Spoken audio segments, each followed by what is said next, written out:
গিসলেইন Maxwell ছিলেন Jeffrey এপস্টাইনের সবচেয়ে কাছের এবং প্রধান সহযোগী। তিনি তার পার্টনার ইন ক্রাইম বা এনাবলার ইন চিফ বলে পরিচিত। 2082 অক্টোবরের ট্রায়ালে তাকে 200 বছরের জেল দেওয়া হয়েছে শিশু যৌন পাচার, মাইনরকে যৌন কাজে ব্যবহারের জন্য পরিবহন এবং কনস্পিরেসির অভিযোগে। তার ঠিক ভূমিকা ছিল রিক্রুটমেন্ট, ক্লাব, স্কুল, মারে লাগো ইত্যাদিতে ভালো নারে বল মেয়েদের 10 এবং 70 বছরের খুঁজে বের করা। গ্রুমিং, তাদের শরীর পরীক্ষা করা, যৌন কথা বলা, এপস্টাইনের পছন্দ শেখানো এবং কখনো নিজেও অপব্যবহারে অংশ নেওয়া। ফ্যাসিলিটেশন, তাদের এপস্টাইনের বাড়ি, জেট, দ্বীপে নিয়ে যাওয়া, ম্যাসাজের নামে যৌন কাজে জড়ানো এবং কখনো অন্যদের যেমন প্রিন্স অ্যান্ড্রু জন্যও সরবরাহ করা। একমাত্র প্রধান সহযোগী না, এপস্টাইন নিজেই ছিলেন মূল অপারেটর, আর ম্যাক্সওয়েল তার সবচেয়ে কাছের। অন্যরা যেমন Jean Luc Brunel, model agent, যৌন অপরাধে অভিযুক্ত, পরে আত্মহত্যা করেন। Leslie Groff, Darren Indyke, Richard Kahn, এপস্টাইনের অ্যাসিস্ট্যান্ট অ্যাকাউন্ট্যান্ট। এমনকি 10 এবং 70 বছরের ফাইলে ম্যাক্সওয়েল নিজে দাবি করেছেন 300 সব পুরুষ অ্যাসোসিয়েট সিক্রেট সেটেলমেন্ট করেছেন। তারা সম্ভাব্য কো-কনস্পিরেটর হতে পারে, কিন্তু কেউই চার্জেড হয়নি। তার কথা, ম্যাক্সওয়েল ছিলেন কোর অপারেটর, রিক্রুটার এবং গ্রুমার, কিন্তু একা নন, অনেকে জড়িত ছিলেন, তবে তিনি একমাত্র যাকে সাজা দেওয়া হয়েছে। এখানে তার ট্রায়ালের কয়েকটা কোর্ট স্কেচ দেখতে পারো, কেমন দেখতে ছিলেন তখন। যদি আরো ডিটেলস চাও বলো। এপস্টাইনের প্রাইভেট দ্বীপ লিটল সেন্ট জেমসে কি নাবালিকা মেয়েদের পৃথিবীর বিভিন্ন জায়গা থেকে নিয়ে আসা হতো, আর সেখানে কি কি ঘটতো? জেফ্রি এপস্টিনের লিটল সেন্ট জেমস দ্বীপটা, যেটাকে অনেকে পেইডোফাইল আইল্যান্ড বলে ডাকে, সত্যিই ভয়ঙ্কর জায়গা ছিল। ওখানে বিভিন্ন দেশ থেকে নাবালিকা মেয়েদের আনা হতো, কিছু মডেলিং এজেন্সি, কিছু ট্রাফিকিং নেটওয়ার্কে, এমনকি ধনী বড়লোকদের মাধ্যমে। মেয়েদের ম্যাসাজ বা মডেলিং জব বলে লোক দেখিয়ে নিয়ে আসা হতো, তারপর ওদের ওখানে আটকে রাখা হতো, অনেক সময় জোর করে। 10-20 বছরের মেয়েরাও ছিল। অ্যাপস্টিন আর তার বন্ধুদের জন্য সার্ভিস শেষ করতে বাধ্য করা হতো। ফ্লাইট লিস্ট, সাক্ষীদের কথা, কোর্টের কাজেস, সব মিলিয়ে শত শত নাম বেরিয়েছে, তবু বেশিরভাগ বদনাম এখনো শাস্তি পায়নি। কি ভাবিস? প্রিন্স অ্যান্ড্রু এপস্টিনের সঙ্গে কতটা জড়িত ছিলেন? রাজ পরিবার কেন তাকে বাঁচানোর চেষ্টা করছে বলে সোশ্যাল মিডিয়ায় ছড়াচ্ছে? প্রিন্স অ্যান্ড্রুর কথা বলছো? ঠিক আছে, খুঁজে দেখি। প্রিন্স অ্যান্ড্রু, যাকে এখন ফর্মার প্রিন্স বলা হয়, এপস্টাইনের সঙ্গে খুব গভীর যোগাযোগ ছিল। দুজনের ছবি অনেক পুরনো, যেমন বেল দোষের দিকে নিউ ইয়র্কে একসঙ্গে হাঁটতে দেখা গেছে। এপস্টাইনের ফাইলস থেকে বেরিয়েছে যে অ্যান্ড্রু ট্রেড এনবয় থাকাকালী নোটবামিতের গোপন তথ্য এপস্টাইনকে দিয়েছিলেন বলে অভিযোগ। এছাড়া ভার্জিনিয়া গিউফ্রে নামের এক নাবালিকাকে ট্রাফিক করা হয়েছিল তার কাছে, যার মামলায় বেল দোষের দিকে লাখ লাখ পাউন্ড সেটেলমেন্ট দিয়েছেন, কিন্তু দোষ স্বীকার করেননি। এখন দোষের 2 ফেব্রুয়ারিতে, যেমন গত সপ্তাহে, তাকে গ্রেফতার করা হয়েছে মিসকন্ডাক্ট ইন পাবলিক অফিসের অভিযোগে। পুলিশ তার বাড়ি সার্চ করছে, প্রোটেকশন অফিসারদের জিজ্ঞাসা করছে। রাজ পরিবার কেন বাঁচানোর চেষ্টা করে? আসলে এখন আর করছে না। কিং চার্লস তাকে টাইটেল কেড়ে নিয়েছে, রয়্যাল লজ থেকে বের করে দিয়েছে, কিন্তু সোশ্যাল মিডিয়ায় লোকে বলে আগে কুইন এলিজাবেথ বা পরিবার কভার করত, কারণ রাজ পরিবারের ইমেজ, গোপনীয়তা আর এস্টাবলিশমেন্ট রক্ষা করতে। এখন তো উল্টো, সরকার লাইন অফ সাকসেশন থেকে বাদ দিতে চায়। তদন্ত চলছে। দেখো কয়েকটা ছবি, এগুলো খবরের। এটা তার গ্রেফতারের পর গাড়িতে। ভয়ঙ্কর লাগছে, তাই না? পুরনো ছবি, এপস্টাইনের সঙ্গে হাঁটছেন, আর এখন সব নিউজ পেপারে তার মুখ। স্ক্যান্ডালের মাঝে সোশ্যালে অনেকে বলে প্রোটেকশন চলছে, কিন্তু রিয়েলিটি এখন প্রায় সবাই চায় তাকে শাস্তি দিতে। কি মনে হয় তোমার? এপস্টাইনের হার্ভার্ডের মতো বিজ্ঞানী ও অধ্যাপকদের সঙ্গে সম্পর্ক কি ব্ল্যাকমেইল বা প্রভাব বিস্তারের জন্য ব্যবহার করা হয়েছিল?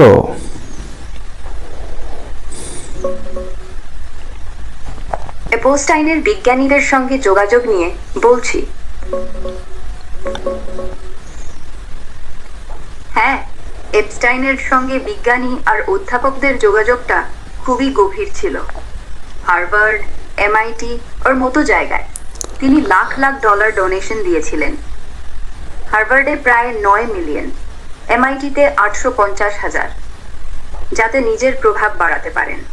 কিন্তু ব্ল্যাকমেইল, সরাসরি প্রমাণ নেই যে সে বিজ্ঞানীদের ব্ল্যাকমেইল করেছিল।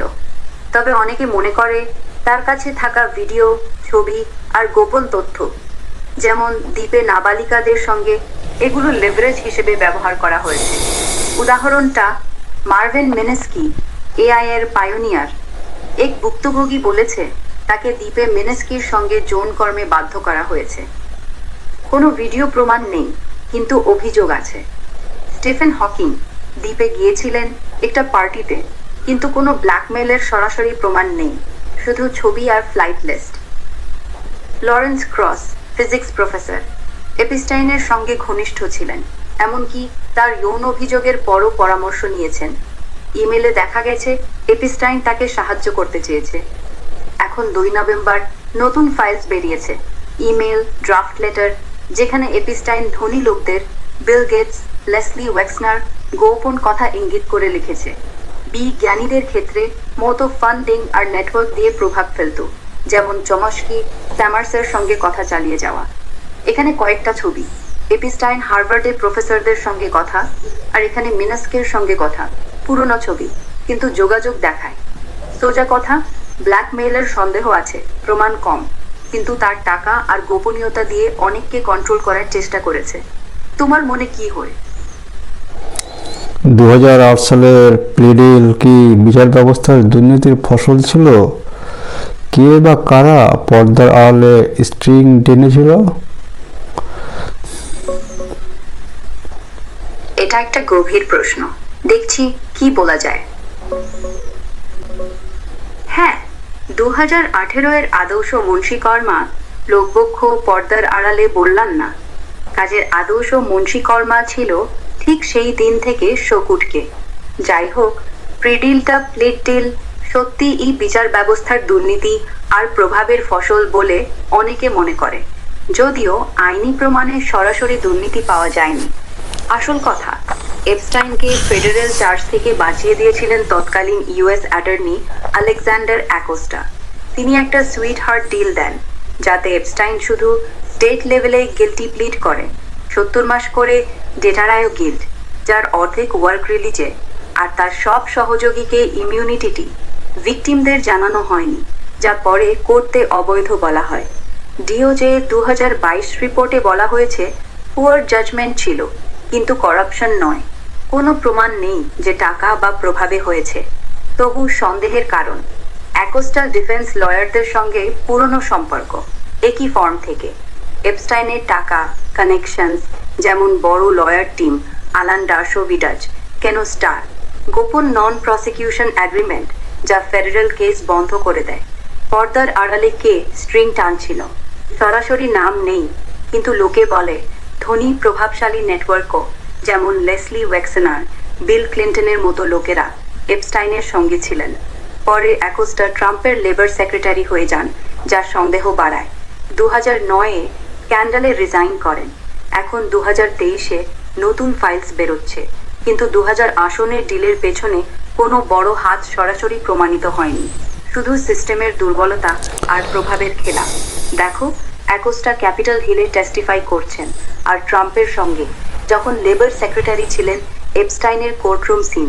2008-এর খেলার বদল এপস্টাইনের পর্দারের দায়িত্ব। তার রোববার সঙ্গে 2টো রোববার আছে ট্রাম্পের সঙ্গে, যখন লেবার সেক্রেটারি ছিলেন এপস্টাইনের কোর্টরুম সিন। আর আশেপাশে এটা সত্যিই দুর্ভাগ্যজনক ভিকটিমদের জন্য। তোমার মতে কি এখনো কভার আপ চলছে? এপিস্টাইন কি সত্যি প্রভাবশালীদের কম্প্রোমাইজিং ভিডিও রেকর্ডিং করতেন? সেই টেপগুলো এখন কোথায়? এপস্টাইনের ভিডিও আর টেপ নিয়ে কথা বলছি। এপস্টাইন সত্যিই প্রভাবশালী লোকদের কম্প্রোমাইজিং ভিডিও রেকর্ড করার চেষ্টা করত। এটা এখন প্রায় নিশ্চিত। 2020-এর বেশি যে জানা যায়, এই ভিডিওগুলোকে পরে বলতে পারতেন। যা হচ্ছে খানার ভালো মতো যাত্রার ফুঙ্কো পর পুরী এবং পুরীর পরিবারে এখন নতুন ফাইলস থেকে বেরিয়েছে। যে তার পম বেজ আর নিউ ইয়র্কের বাড়িতে হিডেন ক্যামেরা লাগানো ছিল। উদাহরণ, 2021 সালে এপস্টাইন পরিবারের বাস্তব যাত্রার ফুঙ্কো পোটপুরি এবং পুরিয়ের পরিবারে এখন নতুন ফাইলস থেকে বেরিয়েছে। এটা এমএলএ তার পাইলট ল্যারি ভি শোস্কিকে বলেছে 3 মোশন ডিটেক্টেড হিডেন ক্যামেরা কিনে লাগা, যা ক্লিনেক্স বক্সে লুকিয়ে রাখা হয়েছে। তার বেডরুম, অফিসে ক্যামেরা দেখা গেছে। গ্রেনি ভিডিও বেরিয়েছে যেখানে লোকজন ঘুরছে, কিন্তু সরাসরি যৌন ফুটেজ নয়। ভিকটিম ওদের প্রাইভেসির জন্য রেডাক্ট করা। ভিকটিমরা বলেছে তারা ভয় পেত যে ওদের ফিল্ম করা হচ্ছে ব্ল্যাকমেইল করার জন্য, কিন্তু সরাসরি বড় নামের কম্প্রোমাইজিং টেপ পাবলিক হয়নি, যদিও সন্দেহ আছে যে অনেক কিছু লুকানো। টেপ ভিডিও এখন কোথায়? ফেডারেল রিলিজে ডিওজে এর প্রমাণমাত্র হাজার হাজার ডকুমেন্ট, 22+ ভিডিও আর 1830 ছবি বেরিয়েছে, কিন্তু বেশিরভাগ রেডাক্টেড। নতুন খবর, এপিস্টাইন কয়েকটা স্টোরেজ ইউনিটে যুক্তরাষ্ট্রে ছড়ানো কম্পিউটার হার্ড ড্রাইভ লুকিয়ে রেখেছিল। প্রাইভেট ইনভেস্টিগেটর দিয়ে সরিয়ে নিয়েছিল রেইডের ভয়। অনেকটা এখনো অজানা বা সার্চ হয়নি। এফবিআই এর কাছে আছে, কিন্তু পুরোটা রিলিজ করেনি। ভিকটিম ওদের নাম ছবি লুকানোর জন্য। দেখো তার পাম বিচ অফিসের গ্রেনি সার্ভেলেন্স ফুটেজ এখনো রহস্যময়, আর হিডেন ক্যামেরা ইনস্টলেশন করার প্রমাণ। এমনই ছোট ছোট ডিভাইস। আরেকটা ক্যামেরা সেটআপ দেখা যায়। এখনো অনেক কিছু লুকানো, তাই সন্দেহ থেকে যায়। তোমার মতে কি সবটা কখনো বেরোবে? লেসলি ওয়েক্সনার ও ভিক্টোরিয়াস সিক্রেটের সঙ্গে এপস্টাইনের সম্পর্ক কিভাবে তার ট্রাফিকিং নেটওয়ার্কের সঙ্গে জড়িত ছিল?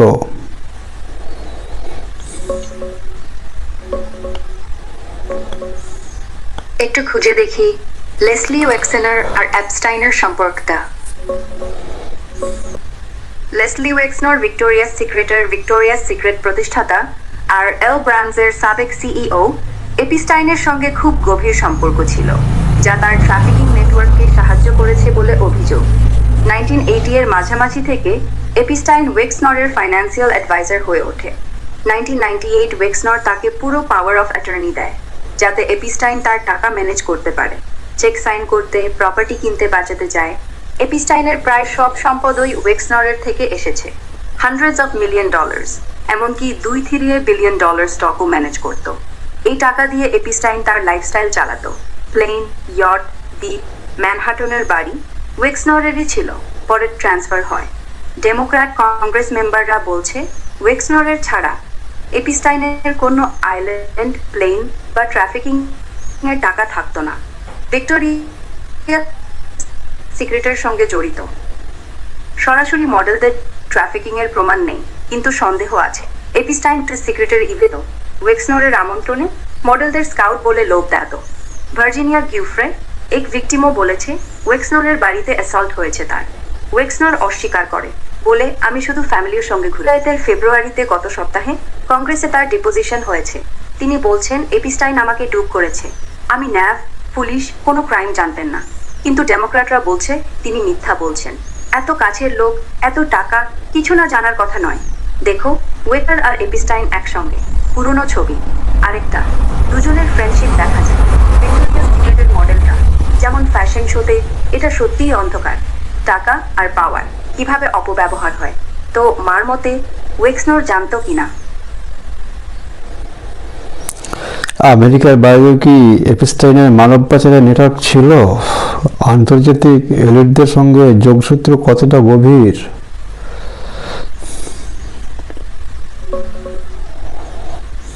হ্যাঁ, আন্তর্জাতিক লিঙ্ক অনেক।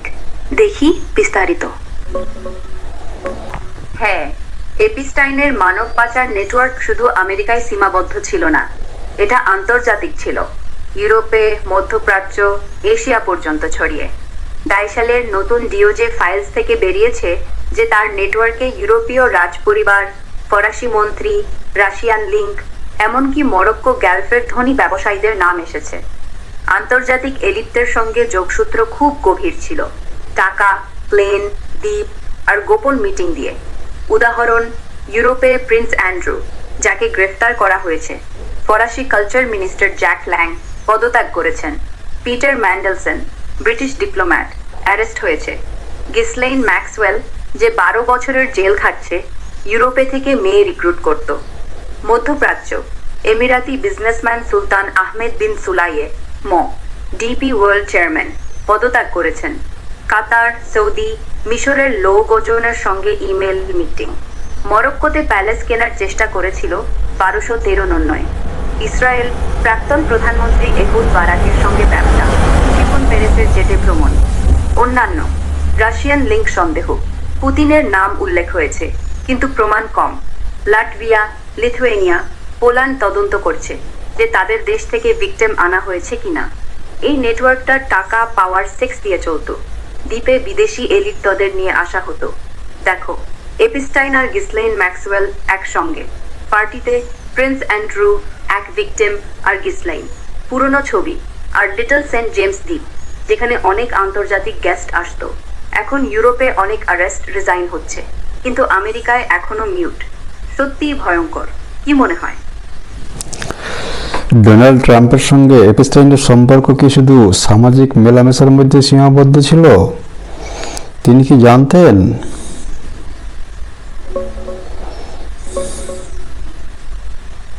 এটা একটা সেনসিটিভ টপিক। আমি সব লেটেস্ট চেক করছি। না, ডোনাল্ড ট্রাম্প আর জেফ্রি এপস্টাইনের সম্পর্ক শুধু সামাজিক মেলামেশার মধ্যে সীমাবদ্ধ ছিল না। এটা অনেক গভীর আর জটিল ছিল। যদিও সরাসরি ট্রাফিকিং এর প্রমাণ নেই, 1980 এর শেষ থেকে 2000 এর শুরু পর্যন্ত তারা খুব ক্লোজ ছিলেন। পার্টি, মারে লাগোতে একসঙ্গে। এপস্টাইনের প্রাইভেট জেটে অন্তত 8টা ফ্লাইট 1993-1996 এর মধ্যে। কিছুতে গিসলেইন ম্যাক্সওয়েলও ছিল। ট্রাম্প নিজে বলেছেন, এপস্টাইন একটা মজার লোক, কিন্তু আমি শুধু বছর আগে কাট করে দিয়েছি। কিন্তু জানতেন কি? এখানে সন্দেহ আছে। 2092 এর নতুন ডিওজে ফাইলসে 3 মিলিয়ন প্লাস পেজ ট্রাম্পের নাম হাজারবার উঠেছে। কিছু নিউজ ক্লিপিং, কিছু অভিযোগ। এক ভিকটিম বলেছে ম্যাক্সওয়েল তাকে ট্রাম্পের সামনে প্রেজেন্ট করেছে পার্টিতে। এপস্টাইনের ইমেলে লেখা, ট্রাম্পের জানে গার্লস সম্পর্কে, যদিও এটা অভিযোগ, প্রমাণিত নয়। ফ্লোরিডা পুলিশ চিফ বলেছে এপস্টাইন গ্রেফতারের পর ট্রাম্প ফোন করে বলেছে, thank God you are stopping him, যা ইঙ্গিত করে যে তিনি কিছু জানতেন। কিন্তু ট্রাম্প অস্বীকার করে বলে, কোনো ক্রাইম জানতাম না। দেখো পুরনো ছবি, মারে লাগো পার্টিতে একসঙ্গে। আরেকটা, দুজন হাসি মুখে দাঁড়িয়ে। ফ্লাইট লগসের স্ক্রিনশট, ট্রাম্পের নাম দেখা যায়। এপস্টাইনের ইমেল ট্রাম্পকে নিয়ে। সত্যি বলতে সম্পর্কটা পাওয়ার পার্টি, উইমেনের চারপাশে ছিল, কিন্তু ট্রাফিকিং এর সরাসরি প্রমাণও নেই। তবু অনেকে মনে করে এত কাছে থেকে কিছু না জানার কথা নয়। তোমার মতে কি? মূলধারার মিডিয়া কেন বছরের পর বছর এপিস্টাইনের গল্পকে ছোট করে দেখিয়েছে? সাংবাদিকরা কি চাপে ছিলেন নাকি জড়িত ছিলেন?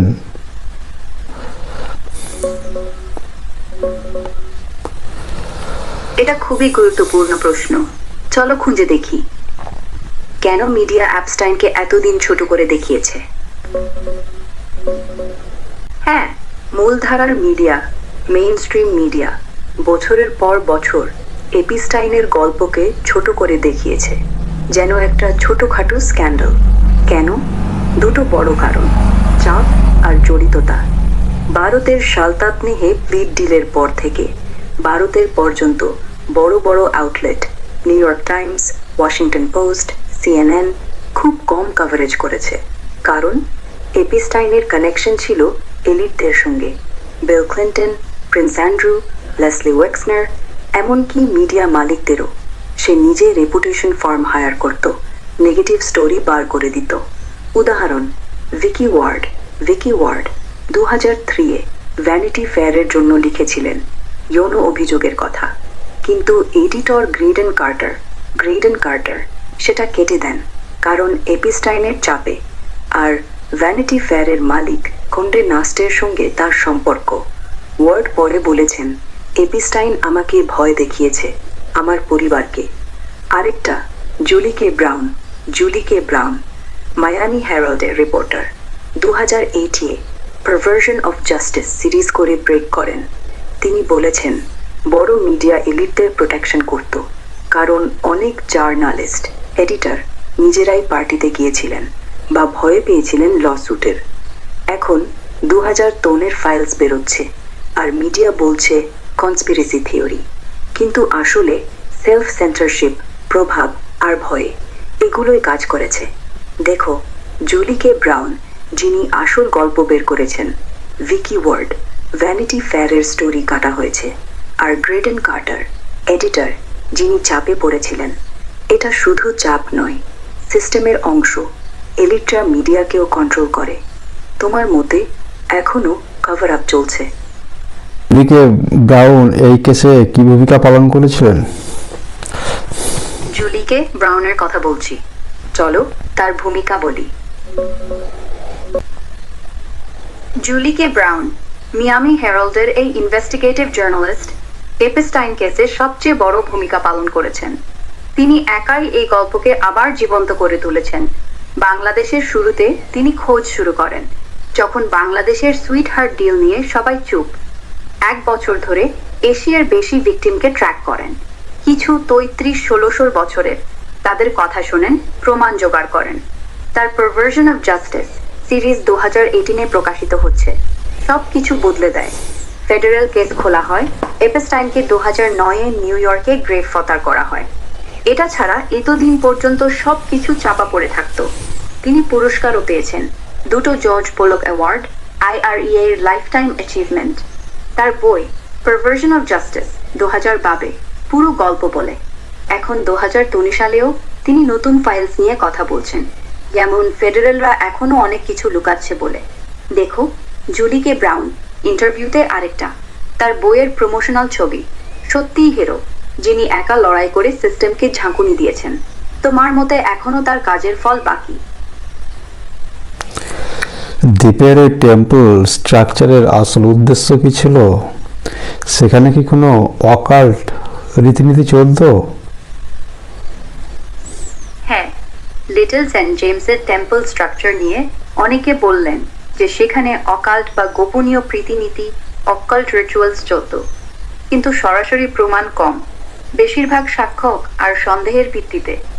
টেম্পলটা 92-এর 7-এর কাছাকাছি বানানো হয়। একটা ছোট্ট গোলাকার ঘর, চারপাশে সোনালি সিঁড়ি, উপরে গম্বুজ, আর ভিতরে কালো সাদা চেকারবোর্ড ফ্লোর, যেটা অনেক অকাল্ট সিম্বলের মতো। বাইরে একটা বড় ক্লক, যেটা সব সময় 12টা বাজায়, যেন সময় থেমে গেছে।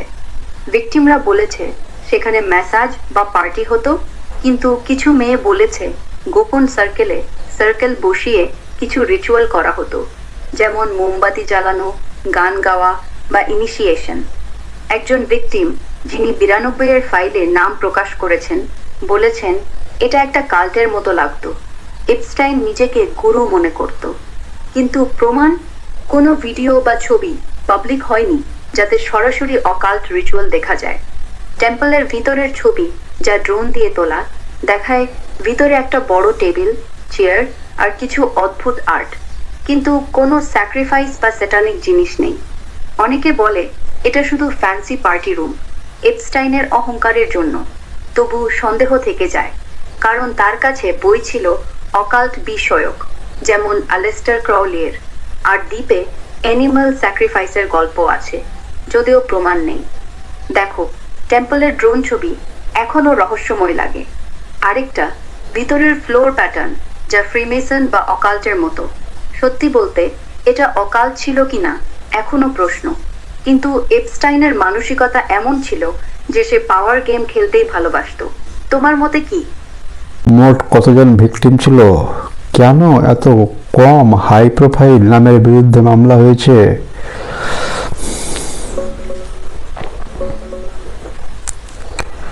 এটা খুবই গুরুত্বপূর্ণ প্রশ্ন।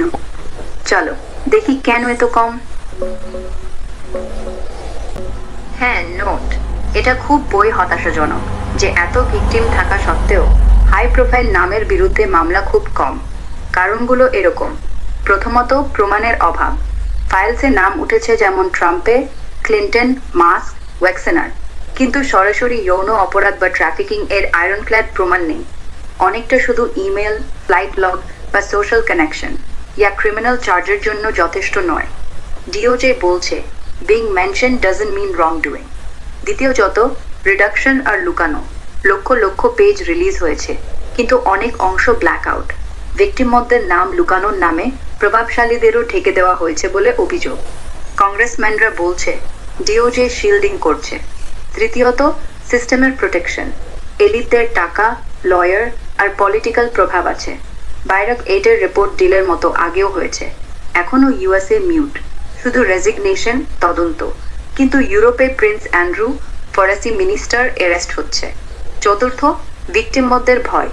অনেকেই সাক্ষী দিতে চান না, কারণ লসুটও বা হুমকি। ইউএন প্যানেলও বলছে ক্রাইমস এগেনস্ট হিউম্যানিটি হতে পারে, কিন্তু প্রসিকিউশন নেই। দেখো ডিওজে এর রিলিজের খবর, হেডলাইন্স। আরেকটা, ফাইলসের পেপার্স রেডাক্টর ডট প্রোটেস্ট, লোকে রিলিজ অল ফাইলস বলছে। পুরনো ছবি, ট্রাম্প এপিস্টাইন একসঙ্গে। এটা শুধু ন্যায়ের লড়াই, কিন্তু পাওয়ারের খেলা। তোমার মতে কখনো সবটা বেরোবে? এপিস্টাইন কি এফবিআই বা অন্য কোনো সংস্থার ইনফরমার ছিলেন? এই জন্য কি তাকে আগে বাঁচিয়ে দেওয়া হয়েছিল? এটা একটা জটিল অভিযোগ। আমি সার্চ করে দেখছি। হ্যাঁ, জেফ্রি এপস্টাইন এফবিআই বা অন্য কোনো ইন্টেলিজেন্স এজেন্সির ইনফর্মার বা অ্যাসেট ছিলেন কিনা এটা এখনো বিতর্কিত। কিন্তু বেশি 2023-এর মধ্যেই নতুন ফাইলসের সন্দেহ আরও বেড়েছে। সরকারি দাবি, না, কোনো প্রমাণও নেই। ডিওজে আর এফবিআই বলছে নো এভিডেন্স যে সে ইউএস বা অন্য কোনো দেশের ইন্টেলিজেন্স অ্যাসেট ছিল। কিন্তু বেশি 2023-এর বোর্ডার একটা এফবিআই মেমো, যা এখন রিলিজ হয়েছে, বলছে একটা কনফিডেন্সিয়াল সোর্স মনে করত সে মোসাদের ইসরায়েলি ইন্টেলিজেন্স কোঅপারেটেড এজেন্ট হিসেবে এহুদ বারাকের অধীনে স্পাই ট্রেনিং নিয়েছে আর অ্যালান ডারশোভিচের মাধ্যমে ইনফো পাঠাতো। আরেকটা বড় কথা, আলেকজান্ডার অ্যাকোস্টা, পৌর 18-এর প্লিড ডিলের প্রসিকিউটর, বলেছিলেন যে তাকে ব্যাক অফ করতে বলা হয়েছে, কারণ এপস্টাইন ইন্টেলিজেন্সের লোক অ্যাবাভ মাই পে গ্রেড। এটা অনেকে মনে করে যে এজন্যই তাকে লাইট সেন্টেন্স 13 মান্থস, অর্ধেক ওয়ার্ক রিলিজ দেওয়া হয়েছে, যেন সে কোনো বড় ইনফরমেশন দিয়েছে। কিন্তু অ্যাকোস্টা পরে অস্বীকার করেছেন, বলেছেন পুর জাজমেন্ট ছিল। ইসরায়েলের পক্ষ থেকে নেতানিয়াহু আর নাফতালি বেনেট বলছেন ক্যাটাগরিক্যালি ফলস, এপস্টাইন মোসাদের জন্য কাজ করেনি। তবু তার এহুদ বারাকের সঙ্গে ঘনিষ্ঠতা, ইসরায়েলি গ্রুপে ডোনেশন আর ইমেলে মোসাদ নিয়ে যোগ, এগুলো সন্দেহ বাড়ায়। দেখো, এহুদ বারাক আর এপস্টাইন একসঙ্গে, পুরনো ছবি। আরেকটা, দুজনের ক্লোজ ফটো। অ্যাকোস্টা কংগ্রেসে টেস্টিফাই করছেন, যেখানে ইন্টেলিজেন্স প্রশ্ন উঠেছে। আর নিউজ হেডলাইন, মোসাদ স্পাই অভিযোগ।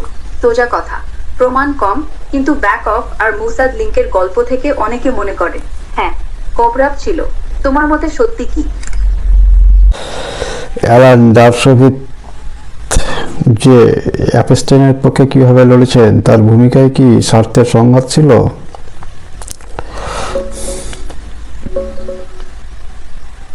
ডারশোভিচের ভূমিকা নিয়ে খোঁজ করছি। হ্যাঁ, অ্যালান ডারশোভিচ হার্ভার্ডের প্রাক্তন অধ্যাপক, এপিস্টাইনের সবচেয়ে বড় লয়ার ছিলেন। তিনি ব্যাংক রেপার সুইটহার্ট ডিলের মূল খেলোয়াড়, যাতে এপিস্টাইনকে ফেডারেল চার্জ থেকে বাঁচানো হয়। পরে ব্যাংক 19-এর কেসেও তিনি ডিফেন্স করেন, যদিও নিজেকে অ্যাকিউজার্স বলে দাবি করেন যে ভার্জিনিয়া গিউফ্রে তার বিরুদ্ধে মিথ্যা অভিযোগ করেছেন। পরে সেটা সেটেল হয়। ডারশোভিচ এপিস্টাইনের সঙ্গে খুব ক্লোজ ছিলেন, ফ্লাইট লগে নাম আছে, পার্টিতে দেখা গেছে। কিন্তু সম্পর্কটা পরে খারাপ হয়ে যায়। এপিস্টাইনের প্রাইভেট ইমেলে তাকে অ্যানয়িং বলে ইনসাল্ট করেছে। স্বার্থের সংযোগ, ইন্টেলিজেন্স লিঙ্ক। ব্যাংক 19-এর নতুন এফবিআই ফাইলসে একটা কনফিডেন্সিয়াল সোর্স বলেছে ডারশোভিচের মাধ্যমে এপিস্টাইন ইউএস আর অ্যালাইড ইন্টেলিজেন্স, ইয়ার মধ্যে মুসাদ এর সঙ্গে যুক্ত ছিল। সোর্স দাবি করে যে ডারশোভিচ নিজেও মুসাদের কোঅপ্টেড হয়েছিলেন। যেমন ফোন কলের নোটে ডারশোভিচ বলেছেন Epstein belong to both US and allied intelligence services. কিন্তু এটা অভিযোগ মাত্র, প্রমাণিত নয়। ডারশোভিচ নিজে ইন্টারভিউতে বলেছেন আমি মুসাদের লয়ার ছিলাম, কিন্তু এপিস্টাইন ইন্টেলিজেন্সের লোক নয়। তিনি মুসাদের এজেন্টদের ডিফেন্ড করেছেন আগে, তাই সন্দেহ বাড়ে। দেখো পুরনো ছবি, দুজন একসঙ্গে হাসছেন, আরেকটা এপিস্টাইনের সঙ্গে কথা বলছেন। ডারশোভিটাজ কোর্টের বাইরে, এপিস্টাইন কেসের সময় সম্পর্কটা লয়ার ক্লায়েন্টের চেয়ে বেশি ছিল, কিন্তু ইন্টেলিজেন্স লিঙ্ক সন্দেহ আছে, প্রমাণ কম। তোমার মতে কি সে জানতো সব?